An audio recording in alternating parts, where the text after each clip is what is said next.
Hey y'all, today I want to talk about the Kemetic origins of the anointing, the anointed one, Christhood, all of that stuff. Before I get into that, in the description down below are all of my links that take you to all of my different platforms, Patreon, my book, the charities that I have working on. Um, and just as a heads up, this upcoming June, I do have a conference coming up in Orange, Texas, where a lot of us are going to be getting together. If you're interested, it's free to the public. So we'd love to see you in person. Um, my Patreon is only $10 a month, gives you access to tons of exclusive content that I've been working on over the last several years, as well as my book. Everything's in the description down below. So if you're interested, check it out. Now, for the topic of today, which is the anointing, I'm going to be talking about the fact that the anointing is a Kemetic concept, and I'm going to be going over some of the principles related to the anointing within Kemeticism. For those who may be new, Kemet is the ancient name or the older name for what is today known as Egypt.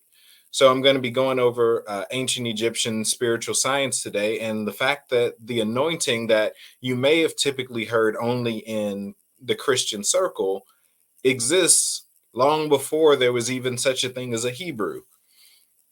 So we'll get into a little bit of that. So, what I'd like to do is just give you a brief presentation. So, the anointing itself is the oil of life and the oil of dominion. This is a sacred science. This is a technology that's been used for forever. The embalming or the anointing process itself is the process in which something or someone is covered with oil. And this is given for spiritual properties. This is given for the impartation of life, or in order to symbolize someone stepping into a role of authority, typically with kings or priests, but it signifies some level of dominion. And this has been happening. Well, the earliest I could find is ancient Kemet. Um, so this is what we have. You have an actual oil. If you know the sciences of oils, I actually recently did a teaching on Patreon about the science of oils. But oils have a certain property in which they each carry a frequency that is greater than the natural frequency of the body. And when applied to the body, they raise the body's frequency. So, anointing oils are one of the simple ways to raise your body's frequency, thus keeping you away from death, sickness, disease, so on and so forth. In fact, when you go into the Bible, you actually see the uses of anointing oil for the same reasons. Someone stepping into a position of authority and representing something that protects an individual from death, or more so, the essence of life being poured onto an individual. One of my favorite presentations of the anointing in action, and that the anointing actually makes one immortal, comes from the book of Numbers, where Moses marries an Ethiopian woman. His sister Miriam and his brother Aaron don't like that he just married an Ethiopian, so they start slandering them. They start talking trash about them. What ends up happening is Miriam gets struck with leprosy. And the question arises then, well, how come only Miriam got in trouble and Aaron was in the conversation too? Well, that's because Aaron was wearing his high priest garments, which were covered in a lot of spiritual technology, but mainly anointing oil.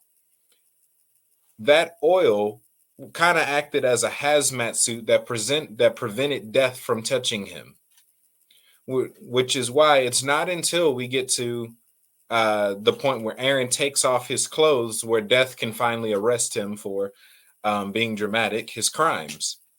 That's because the anointing made it physically impossible for him to die, which is really what the anointing is for. It signifies your divine identity, your royal identity, but it also is the essence of life that gives you life. It protects you from death, it imparts life to you, and it turns you into something that releases life with every interaction. Uh, and part of that is the fact that it's our birthright. So that's a brief understanding on what the anointing is and what it does. It's an oil. Whether we're talking physical oil or a spiritual impartation, The purpose is that it's supposed to cover you, to protect you, and signify your royalty. And it gives you special abilities that come along with that as well. So when we get into ancient Kemet, the word Christ that we know from the Greeks actually originates in Kemet as the word Karast, simply spelled Krst or Karast. Karast, Christ. You get the same thing you get in Hebrew, where oftentimes you have acronyms when it's translated into English. There's a ton of Hebrew and Kemetic parallels. Let me know if y'all like for me to do a session on that, covering the parallels between the two cultures. But the word itself, Christ, comes from the Kemetic word Christ or Karast, which means the anointed one, something that is covered in oil, the embalmed one, same thing, something by which this oil has been poured on, applied to. So let me show y'all some pictures, and we're going to go through some of the Necheru as well. So here we have a few different pictures of the anointing. We have a king here. I'm not going to try to tell you who that is. It's not important for what I'm showing, but we have a king, someone of royalty, and you have two of the Necheru on either side of him. Remember, the Necheru aren't necessarily entities. They are principles that represent certain things. So at the very least, you see Heru on the right and Tahuti on the left. Heru representing sonship, representing the Most High. Tahuti representing wisdom and the Word. Tahuti is the logo. So you're seeing two aspects of sonship being poured onto this king. And you can't actually see it all too well in those first few artworks. So I have a picture that's zoomed in a bit more, where you can actually see that what they use to describe the or depict the oil is ankhs and was scepters. The ankh is the symbol that looks like a cross with a loop. The was scepter is the other symbol there that's kind of like a staff with the fork on the end and the slanted top. Well, the ankh is a symbol that represents life. The was scepter is a symbol that represents dominion. So you're literally seeing a king, a person getting covered with the essence of life and dominion, somewhat symbolizing his sonship, his unity with the divine, his placement as a divine entity itself. So there comes a figure that many of us know, if you've even came across Egyptian mythology in any aspect. There's a figure known to most people as Anubis. In Kemet or in Medunetter, his name is Anpu, but Anubis is his common name. And the name itself just means the discerner. And that's a beautiful thing in itself. Which is why he's depicted with the head of a jackal. Jackals are very peculiar creatures, but right now I just want to highlight the fact that Anpu is the one that typically does the embalming or the anointing, which means it's this force, is this principle that decide who has it and is able to discern who has it and who doesn't. It's a discerning attribute. But this represents the process of being covered in oil, covered in the anointing, wrapped in divinity, wrapped in life itself. Okay, so here is another presentation I have. I'm just going to go deeper into the topic and kind of break down some of these principles a bit more. Now, this is a PowerPoint that I have accessible on the Discord. So there's a whole lot of free content, teachings, trainings, PowerPoints, and things like that are available on my Discord server. Link is in the description.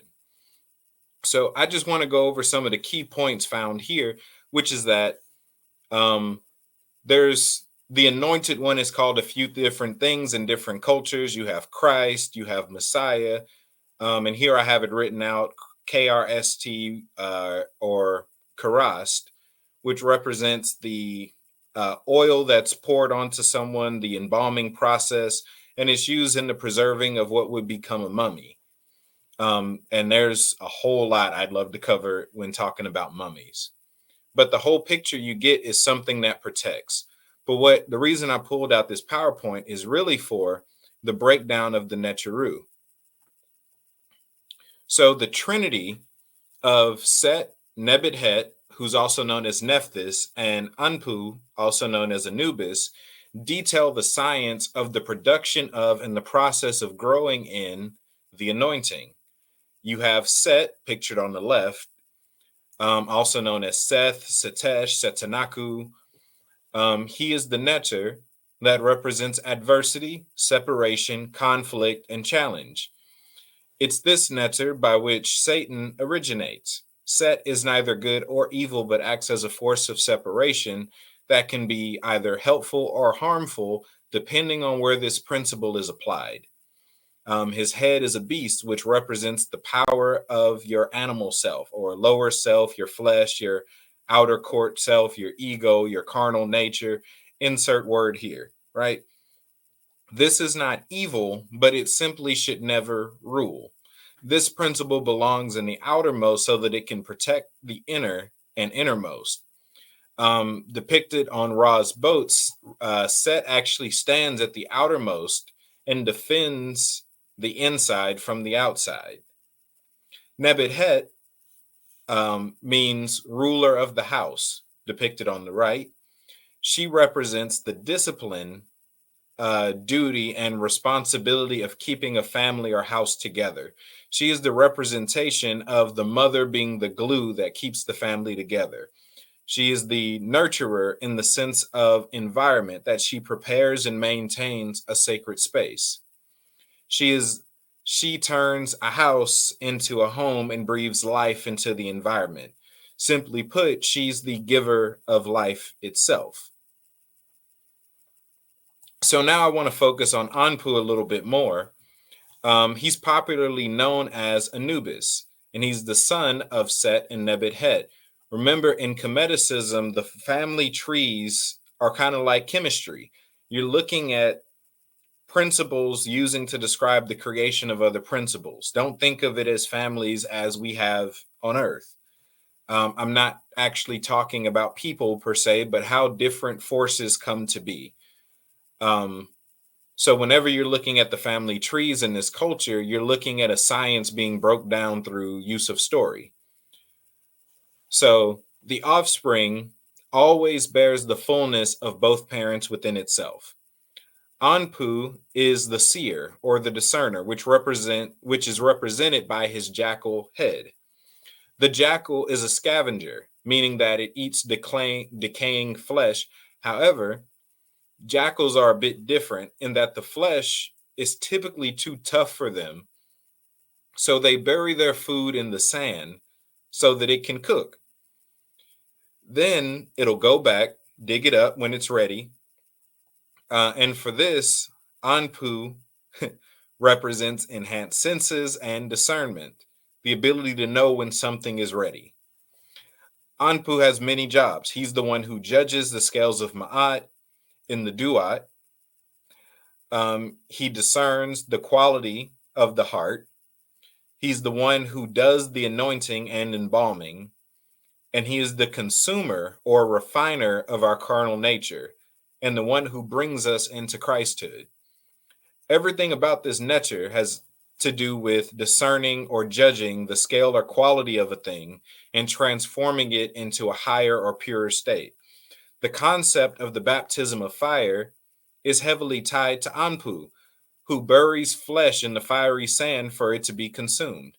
This is the same as the refiner's crucible, which is used to purify us. This even goes with the fact that this refining process is not everlasting nor eternal, but lasts until the product is acceptable or pure. Discerning even shows who is anointed and who isn't.